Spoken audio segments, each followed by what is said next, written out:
Chers amis, si je vous parle de LLD, à quoi pensez-vous? Certains penseront à location longue durée, et attention à ne pas faire des rayures sur Legend parce que ça coûte très très cher, et d'autres, comme moi, penseront à Longines, Legend, Diver, maintenant disponible quand même depuis quelques temps en 39 mm pour notre plus grand plaisir, et aujourd'hui pour mon plus grand plaisir, disponible dans une couleur blanche fantastique de cadran. Donc on ne réinvente pas la roue, mais on sort une nouvelle couleur de cadran, et surtout des nouveaux bracelets en caoutchouc qui iront magnifiquement bien sur vos petits poignets quand l'été pointera le bout de son nez. C'est maintenant, c'est tout de suite, c'est blanc, c'est Longines Legend Diver et pas location longue durée, et c'est seulement sur les rabilleurs.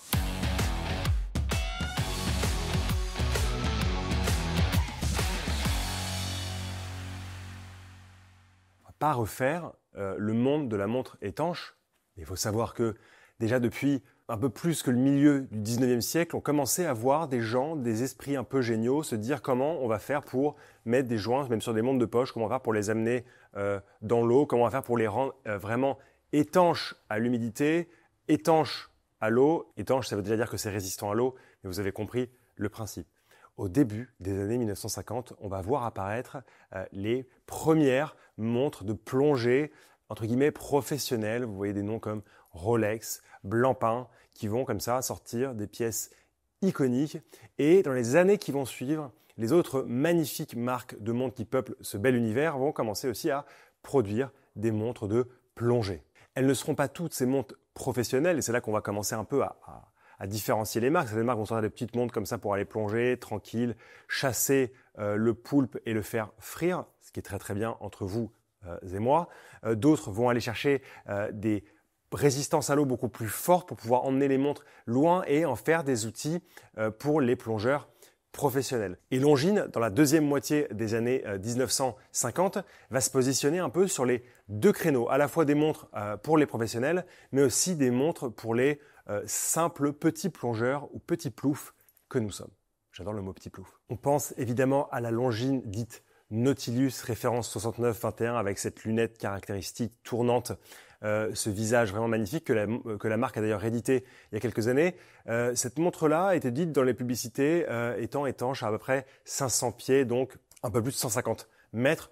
On était quand même plus que sur des skin divers, on était déjà sur des montres qui étaient très étanches, donc qui étaient faites pour à la fois l'amateur de plongée, mais aussi commencer à aller chercher le plongeur professionnel. Nous sommes en 1957 et cette Longines Nautilus Skin Diver n'a même pas de couronne vissée. Il faudra attendre 1958 pour voir apparaître les fameuses deux couronnes, celle à 2 heures pour faire se mouvoir une lunette interne, celle à 4 heures pour vos réglages habituels de l'heure. Mais avant d'aller plus loin, il faut rendre à César ce qui appartient à César, qu'il s'agisse de la référence 69-21 ou la référence 70-42. On a l'intervention d'un grand fabricant de boîtiers étanches, EPSA R20 Picret SA, qui est une société suisse qui va travailler sur l'étanchéité des boîtiers avec un brevet particulier qui fait que plus on arrive en profondeur, plus il y a en fait de la pression qui va se faire sur le joint et qui va coller le fond de boîte au boîtier de la montre, ce qui va rendre en fait plus l'on plonge, plus la montre est étanche entre guillemets, même si au bout d'un moment quand même ça va céder, et en particulier au niveau du verre, vous vous en doutez bien. La montre est étanche à 100 mètres et elle a ce visage caractéristique qui va un peu évoluer dans le temps et qui va surtout donner naissance à la Longines Legend Diver que l'on connaît aujourd'hui. Pourquoi j'aime cette montre? C'est parce que déjà son design n'a pas véritablement changé, et à l'origine, il faut le noter, on avait quand même un boîtier imposant de 42 mm de diamètre, et c'est pas seulement ce qui était imposant sur ce boîtier-là, c'est que les cornes étaient vraiment très élancées et que vraiment ça prenait de la place sur un poignet, même de bonne taille. On verra des déclinaisons de ce modèle grandir jusqu'à la fin des années 60. L'étanchéité va être poussée même à 200 mètres. Mais vous voyez un peu l'idée. Je voulais juste vous introduire la plongée de la fin des années 50, 1957 avec la Nautilus Skin Diver, jusqu'à la 1958, la Legend Diver, en tout cas qui s'appelait tout simplement la Longines référence 70-42, qu'on appelle aussi super compresseur par rapport à ce boîtier caractéristique avec la première couronne molletée, avec cette petite signature de lignes dessus qui sont gravées, qui sont vraiment la signature du brevet de EPSA, donc super compresseur. Et cette montre-là va se développer jusqu'à la fin des années 60. Mais revenons à nos moutons. À la fin de l'année 2023, nous découvrions enfin, pour cette Longines Legend Diver, une introduction d'une nouvelle taille de 39 mm de diamètre. Les aficionados de la marque et de cette montre me diront Oui, mais Nicolas, à l'origine, c'était 42 mm. Oui, et il faut respecter ça, et la montre en 42 mm existe toujours au catalogue de Longines pour les amateurs. Mais pour ceux qui aiment le design, qui aiment la fonction, sans forcément apprécier cette grande taille, Longines avait écouté, Longines avait vu juste, et Longines avait surtout tapé juste avec cette nouvelle taille de 39 mm de diamètre. Nous étions en 2023 et en 2024, et je vous remets cette vidéo juste ici parce qu'elle faisait vraiment résonner les fonds marins partout dans le monde. Nous avions la présentation de cadrans un petit peu sexy pour cette Longines Legend Diver, et pour l'occasion, Valentin nous faisait le plaisir d'onduler tel un dauphin sous l'eau à Tahiti et de nous mettre cette montre finalement dans son élément naturel, dans ses conditions, c'est-à-dire de je pars en vacances, j'aime faire de l'apnée, je veux toujours prendre ma montre avec moi. Eh ben, elle n'a pas à nous quitter et on peut l'utiliser ainsi. C'était vraiment un bon moment, mais vous comprendrez qu'avec les coupures budgétaires, c'était un peu compliqué cette année d'envoyer Valentin et ma personne à Tahiti, mais on vous a quand même fait évoluer cette montre dans l'eau. Ça, c'est toujours la magie de Valentin.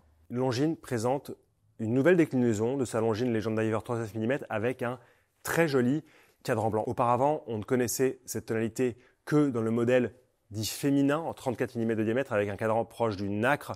C'est un peu compliqué. 34 mm, moi je trouve ça très sympathique, ça faisait vraiment très très vintage. Donc là, on a le côté blanc, le côté 39 mm. Le côté blanc, il est sympathique, il est toujours apprécié par les amateurs d'horlogerie. C'est un peu toujours ces montres albinos, comme on dit, ces montres un peu rares. Il y a eu parfois un modèle ici et là qui a été fait en blanc d'une pièce iconique.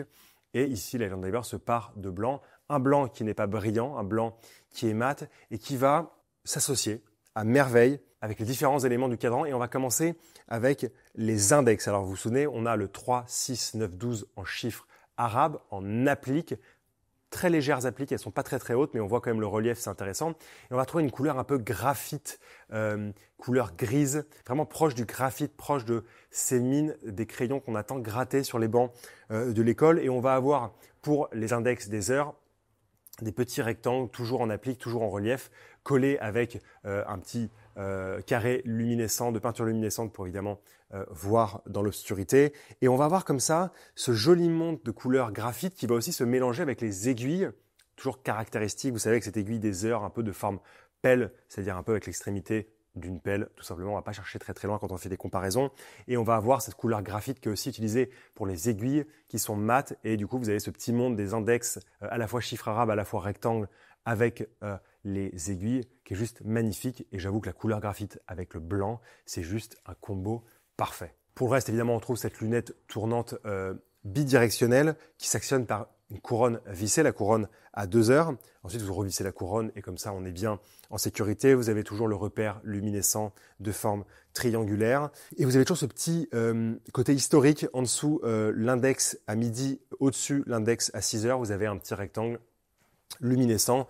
C'est évidemment parce que même si on a un index en chiffres arabes qui n'est pas luminescent, on a voulu indiquer où il était et ça permet de savoir exactement l'heure qu'il est ou même la seconde qu'il est. Parce que je vous rappelle que l'extrémité de la seconde, lui aussi un peu de forme pelle, est luminescent. Pour le boîtier, on aime toujours ces proportions un peu parfaites de 39 mm de diamètre pour une épaisseur de 12,70 mm, verre compris, ce qui est tout à fait acceptable. On va avoir des cornes qui sont polies sur le dessus et les flancs de carrure sont brossés très finement. C'est très joli. On a le plaisir toujours de retrouver notre petit plongeur et sa montre au dos de la montre avec les mentions Legend Diver, les divers numéros de série, etc., etc.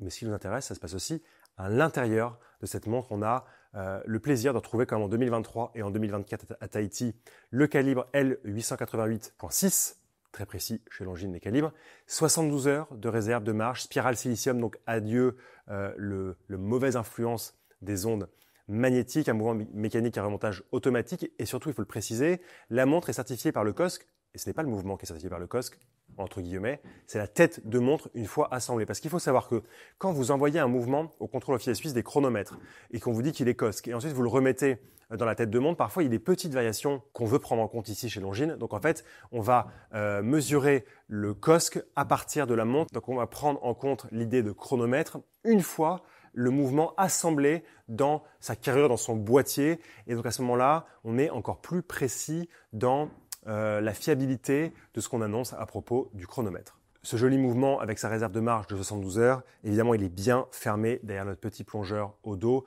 ce qui assure une étanchéité à 30 bars ou 300 mètres. Pour les plus téméraires d'entre vous, on va un peu se calmer parce que déjà, si vous descendez à 20 mètres, c'est pas mal. Mais le cadran blanc, ce n'est pas la seule nouveauté. Alors même s'il y a un cadran, vous allez me dire, c'est pas la nouveauté du siècle, ok, j'ai compris, mais il y a une autre petite nouveauté, c'est le fait qu'à la fois sur le cadran bleu, mais aussi sur le cadran noir, on a le plaisir d'avoir une proposition de bracelet caoutchouc. Vous allez me dire, c'est juste un bracelet, c'est pas une nouveauté.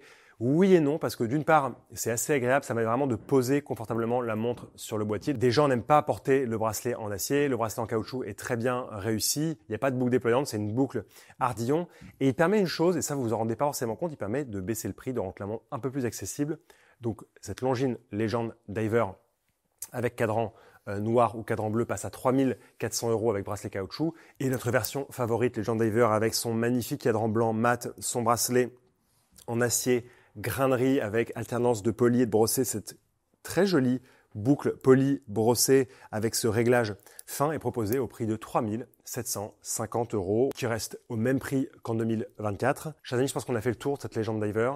N'hésitez pas à nous dire si cette nouvelle couleur vous plaît, si les nouveaux bracelets en caoutchouc vous plaisent. En tout cas, je pense, même si j'aimais l'année dernière, vous vous souvenez, la couleur terracotta, je pense que mon cœur va vraiment à la blanche, et pas seulement puisque j'aime la couleur blanche sur les montres, mais parce qu'on a ce côté graphite qu'on trouve pas souvent en horlogerie, à la fois pour les index, mais également pour les aiguilles, qui vient apporter un très joli contraste. Surtout, on remarque que ce n'est pas noir, on remarque que c'est un gris un peu différent, et j'avoue que ça me plaît énormément. Donc voilà, moi, j'ai mes fesses posées sur un banc, rue de Turenne. Je préfère être dans l'eau avec cette montre, je vous avoue. Donc j'espère que vous plongerez pour nous. N'hésitez pas à nous dire, si vous aimez cette montre, n'hésitez pas à nous dire un peu vos destinations là. N'hésitez pas à nous dire si vous plongez un peu avec ces montres de plongée, parce que ça nous intéresse, et on espère que oui, parce qu'en fait elles sont faites pour prendre des coups, ces montres-là.